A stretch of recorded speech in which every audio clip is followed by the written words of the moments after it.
Hello, আজকের topic হচ্ছে thyroid gland. Thyroid gland যদি বলি, প্রথমে আমরা লোকেশন বলবো। আমরা যদি ছবিটা দেখে নিই, তাহলে এইরকম হচ্ছে আমাদের থাইরয়েড গ্ল্যান্ডের পজিশানটা। আমাদের উপরে থাইরয়েড কার্টিলেজ আছে এবং থাইরয়েড কার্টিলেজের oblique line of the thyroid cartilage থেকে নিচে T1 ভার্টিব্রা অবধি এক্সটেন্ড করছে। নর্মালি দুটো লোব থাকে, সেই দুটো লোবকে কানেক্ট করে ইস্থমাস। অনেক সময় একটা পিরামিডাল লোব থাকে, নট অলওয়েজ প্রেজেন্ট। যদি প্রেজেন্ট থাকে, that will be connected with hyoid bone by levator glanduli thyroidei. Levator glanduli thyroidi, that is the fibrous band that connects the pyramidal lobe to the hyoid bone. তাহলে এখানে এই হচ্ছে আমাদের extension. তাহলে কি normally C5 থেকে T1 vertebra অবধি হচ্ছে থাইরয়েড গ্ল্যান্ডের extension, from C5 to T1। Okay, আচ্ছা, যদি এছাড়া বলি অ্যাবাভ হচ্ছে আমাদের oblique line of thyroid cartilage থেকে, এবং যার ম্যাক্সিমাম লেভেল হচ্ছে আমাদের উপরে হচ্ছে C5 লেভেল অবধি, আর বিলো T1 ভার্টিব্রা। আর ইস্থমাসের পোস্টেরিয়রলি কি আছে, second to fourth tracheal ring. আচ্ছা, এখানে আমাদের একটা important question, thyroid swellings do not expand upwards. আমাদের উপরে আপওয়ার্ড এক্সটেন্ড করবে না, কারণ একটা হচ্ছে নিজের যে ফাঁসা রয়েছে চারিদিকে তার জন্য। সেকেন্ড ইম্পর্টেন্ট হচ্ছে one strap muscle, that is the sternothyroid strap মাসেলটা কি, it is attach to oblique line of the thyroid cartilage superiorly. এই যে ছবিটা যদি দেখি, এইভাবে আমাদের স্টার্নোথাইরয়েডটা অ্যাটাচ রয়েছে। It is attached to the oblique line. আমাদের যে থাইরয়েড কার্টিলেজের অবলিক লাইন আছে, সেই অবলিক লাইনে সুপিরিয়রলি অ্যাটাচড আছে, এবং এটা পাস করছে অ্যান্টেরিয়র টু দ্য গ্ল্যান্ড। আমাদের থাইরয়েড গ্ল্যান্ডের অ্যান্টেরিয়রলি পাস করে গিয়ে অবলিক লাইনে সুপিরিয়রলি অ্যাটাচ করছে, তাই জন্য it limits the movement of gland above. তাহলে sternothyroid muscle, which is a strap muscle attached to the oblique line superiorly, and it passes anterior to the thyroid gland by limiting the movement of the gland above. ওকে, আচ্ছা, এবার যদি dimension যদি বলি, গ্ল্যান্ডটা হচ্ছে 5 centimetre into 2.5 centimetre into 2.5 centimetre, isthmus হচ্ছে 1.2 centimetre into 1.2 centimetre. Capsule যদি বলি দুরকম হবে, একটা ট্রু ক্যাপসুল, একটা ফলস ক্যাপসুল। ট্রু ক্যাপসুল মানেই হচ্ছে condensation of gland's own fibrous stroma. আর কি, এখানে যে ক্যাপিলারি প্লেক্সাসটা থাকে, it lies deep to the true capsule. Capillary plexus lies deep to the true capsule. False capsule, the pretracheal layer of the deep cervical fascia দিয়ে তৈরি হয়েছে। Modification, একটা হচ্ছে suspensory ligament of Berry. Suspensory ligament of Berry কী করছে, আমাদের lower part of the থাইরয়েডের যে ফলস ক্যাপসুল রয়েছে, সেই পার্টটাকে ক্রিকয়েড কার্টিলেজের সাথে জয়েন করছে, just like this. Lower part of the thyroid capsule, false capsule, যেটা তাকে ক্রিকয়েড কার্টিলেজের সাথে জয়েন করছে। আচ্ছা, এখানে যদি অ্যাপ্লাইড অ্যাসপেক্ট বলি, আমরা কী বললাম, ক্যাপিলারি প্লেক্সাসটা লাইক হচ্ছে deep to the true capsule, তাই জন্য সার্জিক্যালি যদি রিমুভ করা হয় থাইরয়েড গ্ল্যান্ডটা, that will remove along with the true capsule due to presence of capillary plexus deep to the true capsule, and লাস্টে আমাদের ফলস ক্যাপসুলটা লেফট বিহাইন্ড। প্রোস্টেট গ্ল্যান্ডের ক্ষেত্রে কী হয়, ক্যাপিলারি প্লেক্সাসটা থাকে between true and false capsule, তাই সেখানে আমাদের দুটো ক্যাপসুলকে ইনট্যাক্ট রাখতে হয়, এবং ইনসিশনটা নেওয়া হয় উইদিন দ্য গ্ল্যান্ড। ওকে, আচ্ছা, দেন হচ্ছে next important question, that is আমাদের যে থাইরয়েড, কোনো নেকের যদি কোনো ইনফেকশন হয়, সেটাকে অন্যান্য ইনফেকশনের থেকে থাইরয়েডের ইনফেকশনটাকে আলাদা করব কি করে? আমরা পেশেন্টকে বলবো যে সোয়ালোইং করতে, তাহলে আমরা কি দেখতে পাবো, যে গ্ল্যান্ডটা আপওয়ার্ড মুভ করবে ডিউরিং সোয়ালোইং অর ডিগ্লুটিশন। কেন হবে? প্রথমত আমরা উপরে দেখলাম যে থাইরয়েড কার্টিলেজ উপরে আমাদের জয়েন্ট থাকে উইথ, উপরে অ্যাটাচমেন্ট থাকে with longitudinal muscles of pharynx, that are stylopharyngeus, palatopharyngeus, salpingopharyngeus. সেই ডিগ্লুটেশনের সময় এই লংগিটিউডনাল মাসেলগুলোর কন্ট্রাকশন হয়, তার সেই কন্ট্রাকশন হলে কী হবে, থাইরয়েড কার্টিলেজ পুল হবে। থাইরয়েড কার্টিলেজ পুল হলে ক্রিকয়েড কার্টিলেজ পুল হবে, that will pull the gland along by the suspensory ligament of Berry. তাতে আমাদের গ্ল্যান্ডটা আপওয়ার্ড মুভ করবে during swallowing deglutition. Contraction of longitudinal muscle pulls thyroid cartilage, pulls cricoid cartilage, pulls suspensory ligament of Berry, pulls the gland upwards during swallowing or deglutition. এবার যদি part, surface, border দেখি, part কী কী, কিছু apex আছে আর base আছে, apex আছে, বেস আছে। এপেক্সটা কি, এপেক্সটা হচ্ছে লিমিটেড বাই, আমরা দেখলাম, স্টার্নোথাইরয়েড মাসেল, এবং এপেক্সটা হচ্ছে related to external laryngeal nerve এবং সুপিরিয়র থাইরয়েড আর্টারি, আর base it is related to inferior thyroid artery. তাহলে এপেক্সটা লিমিটেড বাই স্টার্নোথাইরয়েড মাসেল এবং related to one artery, one nerve, superior thyroid artery, external laryngeal nerve. বেসটা related to inferior thyroid artery. Surface যদি বলি, আমরা যে cross section, আমরা transverse section যদি দেখি, ট্রান্সভার্স সেকশন অনুযায়ী আমাদের মেনলি তিনটে সারফেস হচ্ছে। একটা হচ্ছে আমাদের চারিদিকে যে সুপারফিশিয়ালটা, সেটা হচ্ছে ল্যাটারাল সারফেস, একটা হচ্ছে মিডিয়াল সারফেস, আর একটা হচ্ছে পোস্টেরো ল্যাটারাল সারফেস। তাহলে একটা হচ্ছে ল্যাটারাল সারফেস বা সুপারফিশিয়াল সারফেস, দেন হচ্ছে আমাদের মিডিয়াল সারফেস, আর একটা হচ্ছে পোস্টেরো ল্যাটারাল সারফেস। পোস্টেরো ল্যাটারাল সারফেস আমরা প্রত্যেকটা সারফেসের রিলেশন দেখতে হবে। যদি দেখি প্রথমত আমাদের মিডিয়াল রিলেশনটা খুবই সোজা, দুটো টিউব, দুটো মাসেল, দুটো নার্ভ। দুটো টিউব কী হবে? Trachea, oesophagus. আচ্ছা, দুটো মাসেল কী হবে? দুটো মাসেল হচ্ছে আমাদের, একটা তো হচ্ছে ক্রিকোথাইরয়েড মাসেল, একটা হচ্ছে ইনফিরিয়র কনস্ট্রিক্টর মাসেল। আর দুটো নার্ভ, একটা হচ্ছে এক্সটার্নাল ল্যারিঞ্জিয়াল নার্ভ আর একটা রিকারেন্ট ল্যারিঞ্জিয়াল নার্ভ। এই দুটো নার্ভ যেটা আছে ওখানে, এক্সটার্নাল ল্যারিঞ্জিয়াল নার্ভ আর রিকারেন্ট ল্যারিঞ্জিয়াল নার্ভ। আর যদি আমাদের রিলেশন যদি দেখি, বাকি রিলেশন যদি দেখি, আমাদের পোস্টেরো ল্যাটারাল এবং ল্যাটারাল রিলেশন যদি দেখি, পোস্টেরো ল্যাটারালি আমাদের ক্যারোটিড শীথ আছে with its content, internal jugular when, external common carotid artery, internal jugular when, common carotid artery, তাদের মাঝে ভেগাস নার্ভ, এছাড়া অ্যান্সার সার্ভাইকালিস।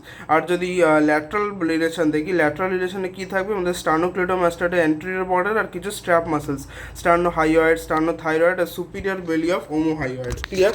আর হচ্ছে বর্ডারের রিলেশন যদি বলি, অ্যান্টেরিয়র বর্ডার, পোস্টেরিয়র বর্ডার হচ্ছে দুটো, অ্যান্টেরিয়র বর্ডার, পোস্টেরিয়র বর্ডার। এই ছবিটা যদি দেখি আমাদের এইভাবে বর্ডারটা প্রেজেন্ট, অ্যান্টেরিয়র বর্ডার এবং পোস্টেরিয়র বর্ডার। যে অ্যান্টেরিয়র বর্ডারে কী আছে? আমাদের যে সুপিরিয়র থাইরয়েড আর্টারি আছে অ্যান্টেরিয়র বর্ডার বরাবর, আর আমাদের কি পোস্টেরিয়র বর্ডার বরাবর কি যেটা আমাদের সেপারেট করছে মিডিয়াল এবং পোস্টেরিয়র ল্যাটারাল সারফেসকে, সেখানে কী হবে? পোস্টেরিয়র বর্ডার বরাবর দুটো জিনিস থাকবে, একটা হচ্ছে প্যারাথাইরয়েড গ্ল্যান্ড থাকবে, একটা হবে anastomosis between superior and inferior thyroid artery. তাহলে কী হলো? এপেক্স হচ্ছে limited by sternothyroid related to external laryngeal and superior thyroid, base related to inferior thyroid. Surface যদি বলি, তিনটে সারফেস। মিডিয়াল সারফেসে দুটো টিউব, ট্র্যাকিয়া, ইসোফেগাস, দুটো মাসেল, ইনফিরিয়র কনস্ট্রিক্টর, ক্রিকোথাইরয়েড, দুটো nerve, external laryngeal, recurrent laryngeal. Lateral relation, স্টার্নোক্লিটোমাস্টাইডের anterior border, sternohyoid, sternothyroid, superior belly of omohyoid, posterolaterally carotid sheath and content, internal jugular, common carotid, vagus, ansa cervicalis. Border, anterior border, superior thyroid artery, posterior border আমাদের medial এবং posterior lateral সারফেসকে separate করবে, parathyroid এবং anastomosis between superior and inferior thyroid artery. এছাড়াও relation চাইতে পারে ইস্থমাসের কি surface আছে, বর্ডার আছে, দুটো সারফেস, দুটো বর্ডার। দুটো সারফেস কি? Anterior surface, posterior surface. Anterior সারফেসে কি আছে? আমাদের স্টার্নোহাইয়েড, স্টার্নোথাইরয়েড আর anterior jugular vein, sternohyoid, sternothyroid, anterior jugular vein, posteriorly second to fourth tracheal ring. Border যদি বলি, সুপিরিয়র বর্ডার বরাবর কী হবে? অ্যানাস্টোমোসিস বিটুইন আমাদের anterior division of superior thyroid artery, দু সাইড থেকে এসে অ্যানাস্টোমোসিস করবে। আর ইনফিরিয়রলি কী আছে? আমাদের ইনফিরিয়র থাইরয়েড ভেন আছে, আর থাইরয়েডিয়া ইমা আর্টারি থাকবে যদি প্রেজেন্ট থাকে। ওকে, দেন আমরা বলবো ব্লাড সাপ্লাই যদি বলি, আমাদের নর্মাল ব্রেকিওসেফালিক থেকে দুটো ব্রাঞ্চ হচ্ছে, একটা হচ্ছে কমন ক্যারোটিড আর একটা হচ্ছে সাবক্লেভিয়ান থেকে থাইরোসার্ভাইকাল ট্রাঙ্ক, সেই থাইরোসার্ভাইকাল ট্রাঙ্ক থেকে বেরোবে হচ্ছে ইনফিরিয়র থাইরয়েড আর্টারি। আর আমাদের যে কমন ক্যারোটিড ভাগ হবে into internal carotid and external ক্যারোটিডের একটা ভাগ হচ্ছে superior thyroid artery, that is the first branch. তাহলে আমাদের superior thyroid artery, it is the branch of external carotid artery, direct branch, এবং inferior thyroid artery, it is a branch of thyrocervical trunk. Okay, আচ্ছা, এখানে যদি দেখি আমাদের ছবিটা এরকম হবে। আমাদের যে ব্লাড সাপ্লাই, উপর দিয়ে আমাদের সুপিরিয়র থাইরয়েড আর্টারি আসবে এবং সেটা আগে ওর পাশে যে নার্ভটা আসবে সেটা হচ্ছে এক্সটার্নাল ল্যারিঞ্জিয়াল নার্ভ, সেটা গ্ল্যান্ডের কাছে এসে দূরে চলে যাবে। তাই জন্য আমরা যদি লাইগেশন করি সেটা গ্ল্যান্ডের কাছে করতে হবে, যাতে এক্সটার্নাল ল্যারিঞ্জিয়াল নার্ভের লাইগেশন না হয়ে যায়। ওকে, আচ্ছা, তাহলে এই সুপিরিয়র থাইরয়েড আর্টারি একটা অ্যান্টেরিয়র ডিভিশন থাকবে, একটা পোস্টেরিয়র ডিভিশন। অ্যান্টেরিয়র ডিভিশনটা কী হবে? আমাদের ইস্থমাসের সুপিরিয়র বর্ডার বরাবর আরেকটা সাইডের অ্যান্টেরিয়র ডিভিশনের সাথে অ্যানাস্টোমোস করবে। আর পোস্টেরিয়র ডিভিশনটা কি করবে? আমাদের পোস্টেরিয়র দিক দিয়ে আসা যে ইনফিরিয়র থাইরয়েড আর্টারি, সেই ইনফিরিয়র থাইরয়েড আর্টারির সাথে অ্যানাস্টোমোসিস করবে along the posterior border of the thyroid gland, এবং এই ইনফিরিয়র থাইরয়েড আর্টারিটা কিন্তু ফার্দার প্যারাথাইরয়েড গ্ল্যান্ডটাকেও সাপ্লাই করবে। আর একটা থাকতে পারে থাইরয়েডিয়া ইমা আর্টারি, যেটা মেনলি ব্র্যাকিওসেফালিক আর্টারি থেকে আসে। এছাড়া ব্র্যাকিওসেফালিক থেকে না আসলে আর্চ অফ অ্যাওর্টা থেকে আসতে পারে, উইচ ইজ ভেরি রেয়ার, 7.5% পপুলেশনে প্রেজেন্ট থাকে। অ্যাপ্লাইড যদি বলি, ligation of superior thyroid artery is done close to the gland to spare the external laryngeal nerve, R ligation of the inferior thyroid artery এটা বইতে লেখা যে এটা away from the gland করা for to spare the recurrent laryngeal nerve, কিন্তু এটা যদি specifically বলি তাহলে সিলেক্টিভ লাইগেশন করা হয় done close to the gland. Close to the গ্ল্যান্ডই হবে sparing the artery supplying the parathyroid gland, sparing the artery supplying the parathyroid gland. এই হচ্ছে আমাদের ব্লাড সাপ্লাইয়ের কনসেপ্ট। ওকে, আচ্ছা এবার যদি দেখি ভেনাস ড্রেনেজ। ভেনাস ড্রেনেজ আমাদের 4টে ভেন হতে পারে। আমাদের নর্মালি ভাব কীভাবে মেন ম্যাপটা আছে, আমাদের দু সাইডের internal jugular vein, internal jugular vein সাবক্লেভিয়ানের সাথে জয়েন হয়ে তৈরি করবে ব্র্যাকিওসেফালিক ভেন, দু সাইডের ব্র্যাকিওসেফালিক ভেন জয়েন করে তৈরি করবে সুপিরিয়র ভেনা কাভা, এবং লেফট সাইডের ব্র্যাকিওসেফালিকটা এমোরালজিক্যালি বড় হবে। ওকে, আচ্ছা এবার কি 4 রকম ভেন আছে, superior thyroid vein, middle thyroid vein, inferior thyroid vein আর fourth vein. Superior thyroid vein, middle thyroid vein আর ভেন অফ কচার বা fourth vein, vein of Kocher বা ফোর্থ ভেন, এই 3টে ভেনই ড্রেন করবে। তাহলে আমাদের কি 4টে ভেন হতে পারে, একটা হচ্ছে superior thyroid vein, middle thyroid vein আর ভেন অফ কচার বা ফোর্থ ভেন, এই 3টে ড্রেন করবে in the internal jugular vein. আর আমাদের ইনফিরিয়র থাইরয়েড ভেন একটাই হবে, যেটা আমাদের লেফট সাইডের ব্রেকিওসেফালিক ভেন যেটা বড় তাতে ড্রেন করবে। Lymphatic drainage upper part in the upper deep cervical lymph node, lower part in the lower deep cervical lymph node. Nerve supply যদি বলি parasympathetic by vagus nerve and recurrent laryngeal nerve, এবং sympathetic হচ্ছে superior, middle and inferior cervical ganglion, mainly middle cervical ganglion. Important clinical হচ্ছে ectopic thyroid and lingual thyroid. Ectopic thyroid and lingual thyroid এতে কী হবে, normally এটা হচ্ছে congenital অ্যানোম্যালিস।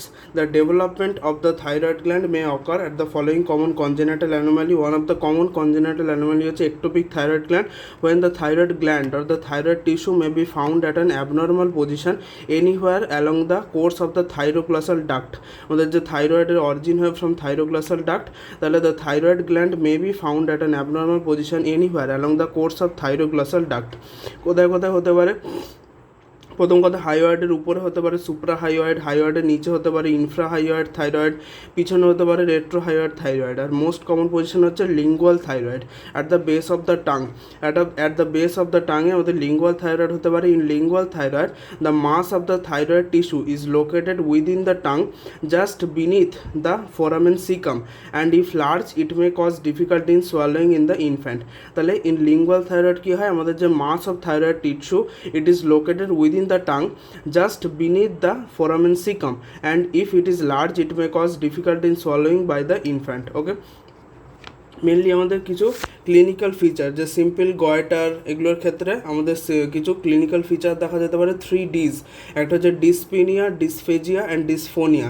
ডিসপিনিয়া মানে হচ্ছে ডিফিকাল্টি ইন ব্রিদিং মানে due to pressure in trachea, dysphagia মানে difficulty in swallowing due to pressure on oesophagus, একটা ডিসফোনিয়া যেটা হচ্ছে হোর্সনেস অফ ভয়েস। কেন হবে, আমাদের যেহেতু ট্র্যাকিয়ারও প্রেশার পড়ছে, ইসোফেগাসেরও প্রেশার পড়ছে, তাহলে আমাদের যে ট্র্যাকিও ইসোফেজিয়াল গ্রুপ সেটা ন্যারো হবে। তাতে প্রেজেন্ট আছে রিকারেন্ট ল্যারিঞ্জিয়াল নার্ভ। সেই রিকারেন্ট ল্যারিঞ্জিয়াল নার্ভের যদি উপর প্রেশার হয় তাহলে ডিসফোনিয়া হতে পারে, which lies in the tracheo oesophageal group হলো। আর আরেকটা হচ্ছে আমাদের প্যারাথাইরয়েড গ্ল্যান্ড সম্পর্কে। প্যারাথাইরয়েড নিয়ে আমরা বলতে পারি যে সুপিরিয়র প্যারাথাইরয়েড গ্ল্যান্ড সেটা নর্মালি উপরে থাকে, কিন্তু দ্যাট ইজ ডেভেলপমেন্টালি ইনফিরিয়র। কেন, superior parathyroid arise from the fourth pharyngeal pouch, which is developmentally inferior and migrate only slightly during development. Inferior parathyroid arise from third pharyngeal pouch and descend with the thymus gland for a greater distance। Inferior প্যারাথাইরয়েডটা third pouch থেকে হচ্ছে, যেটা আগে উপরেই ছিল ডেভেলপমেন্টালি, কিন্তু thymus ওর সাথে সাথে আছে বলে সেটা আরও বেশি গ্রেটার ডিস্টেন্স ডিসেন্ড করছে। Therefore though in adults superior gland is superior, that is developmentally inferior. Thank you.